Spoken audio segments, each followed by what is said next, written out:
তখনই চোখ পড়ল অনাথ দুই বোন। রিমা আর রিয়াও ওইখানেই দাঁড়িয়েছিল। জমিদার রিমা আর রিয়াকে দেখে বলল, আরে দেখ তো, ওই যে দুই বোনও দাঁড়িয়ে আছে।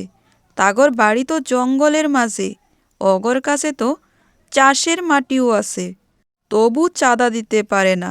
গ্রাম থেকে দূরে তো আসো, এখন সমাজ থেকেও দূর করে দেব।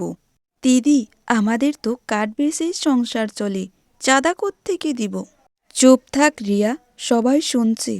রিমা এগিয়ে এসে বলল, জমিদার বাবু, আমরা তো অনাথ বোন, এটা তো গ্রামের সবাই জানে। আমরা মেলায় শুধু কাজ করে দিতে পারবো, আমরার পক্ষে চাঁদা দেওয়া সম্ভব না, যেমন প্রতি বছর আমরা কাজ করে দেই। কি, টাকা দিতে পারবি না? গ্রামের মেলা কি বাচ্চাদের খেল নাকি?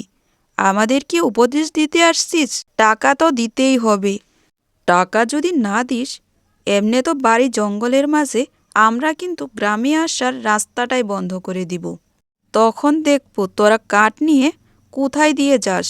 গ্রামের সবাই কিন্তু জমিদার আর মুখিয়ার অত্যাচারের কথা বুঝতে পেরেছিল, কিন্তু কেউই ভয়ে কথা বলছিল না। জমিদার বাবু, আমরা গরিব হতে পারি, ভিতুক না।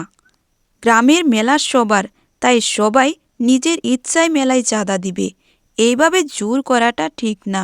এইভাবে গরিবকে কষ্ট দিয়ে চাঁদা নেওয়াটা একদম ঠিক না। দিদি একদম ঠিক বলেছে। জমিদার বাবু, আমরা মেলায় কাজ করে দিতে পারবো, কিন্তু চাঁদা দিতে পারবো না। আপনারা চাইলে আমাদেরকে মেলার কাজ থেকেও বাদ দিতে পারেন। আমরা চাঁদা দিতে পারবো না। আর গ্রামের সবাই জানে মেলার চাঁদা যে বেশিরভাগ টাকাই আপনারা পকেটে থাকে। আপনারা সবার কাছ থেকে জোর করে টাকা নেন আর ওইসব টাকা নিজের পকেটে ভরান। এই কথাগুলো কিন্তু সবাই জানে, কিন্তু গ্রামবাসীরা ভয়ে বলতে পারে না। দুই বোনের এই কথাগুলো শোনার পর জমিদার মুখিয়ার তো মুখ লাল হয়ে গিয়েছিল রেগে।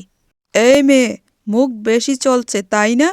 আমাদের সাথে করা অপমান তোদেরকে অনেক বড় ক্ষতি হবে। গ্রামের লোকের সামনে আমাদেরকেও অপমান করছস, পরে যখন বিপদে পড়বি কেউ তোকে বাঁচাতে আসবে না।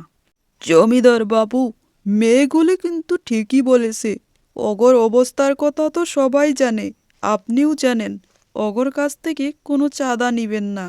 ওরা তো অনাথ, ওগর তো অনেক কষ্ট করে সংসারটা চলে, এটা তো সবাই জানে। আপনারাও জানেন, অগর কাছ থেকে কোনো চাঁদা নিবেন না দয়া করে।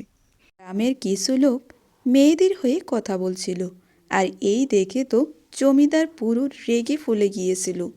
জমিদার আর মুখিয়া মিলে গ্রামবাসীকে ভয় দেখিয়ে ওইখান থেকে চলে যায়। জমিদার আর মুখিয়া বাড়িতে এসে মেয়ে দুটোকে ভয় দেখাইয়ে গেল। অগর জমিটাকে কেড়ে নেওয়ার জন্য চেষ্টা করছিল। চাঁদা না দেওয়ার জন্য তার খুব অভিমান হয়। মেয়ে দুটোকে তারা শাস্তি দেওয়ার জন্য অগর মাটিটা নিতে চেয়েছিল। রিমা আর রিয়া মিলে গ্রামের সবাইকে চৌপাশে ডাকে, আর সবাই একসাথে